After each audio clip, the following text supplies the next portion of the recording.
আগুন লেগে গেছে ঠাকুরনগরে।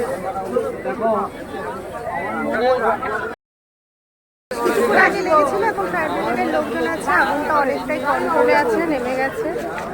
তো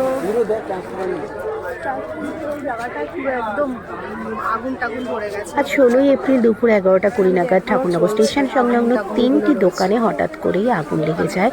আর কিছুক্ষণের মধ্যেই আগুন অবশ্য নেভানো সম্ভব হয়েছে, কারণ স্থানীয় বাসিন্দারা যথেষ্ট তৎপর ছিলেন এবং অনেকটা তৎপরতার সঙ্গে কাজ করেছেন দমকল বাহিনীও আর পুলিশরাও ছিলেন। তো তাই জন্য মোটামুটি কিছুক্ষণের মধ্যেই আগুনটা নেভানো সম্ভব হয়েছিল, কিন্তু তার মধ্যেও বেশ কিছু ক্ষয়ক্ষতি হয়ে গিয়েছে। কারণ সামনে একটা সেলুনের দোকান ছিল, সেই সেলুনের দোকানে বেশ অনেক জিনিসই পুড়ে গিয়েছিল, চেয়ার টেয়ার থেকে শুরু করে, আর পিছনের হোটেলেও অনেক কিছুই পুড়ে গিয়েছিল। তো মানুষের কোনো শারীরিক ক্ষতি হয়নি, এটাই যা, কিন্তু আর্থিক ক্ষতি তো হয়েছে অবশ্যই। তবে এটা ভাবার বিষয় যে প্রায়শই কিন্তু ঠাকুরনগর স্টেশন সংলগ্ন বিভিন্ন দোকানে আগুন ধরে যাচ্ছে। তো এটার কারণ কি, কেন এটা ঘটছে তো জানি না। এটা সম্পর্কে আরও সতর্কতা হতে হবে, সতর্কতা অবলম্বন করতে হবে জনগণকে।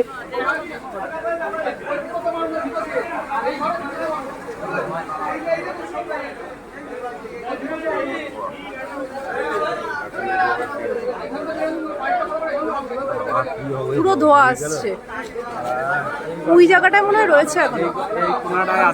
হ্যাঁ হ্যাঁ, ধোয়া ধোয়া আসছে ওই জায়গাটা দিয়ে। অবস্থা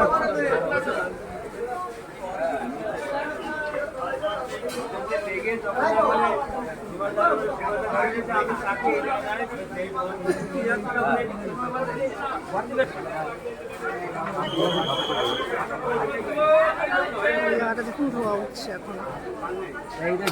এখানটা দাঁড়িয়ে আছে, আমরা তাপটা ফিল করতে পারছি এখন। যাই হোক, বড়সড় আরো দুর্ঘটনা ঘটতে পারতো, সেটা হয়নি, সেটাই অনেক বড় ব্যাপার। এই যে ওখান দিয়ে ধোঁয়াটা আসছে এখনো।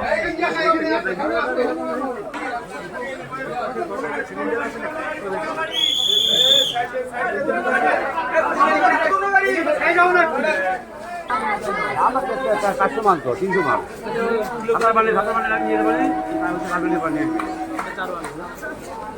ভাগে না মাল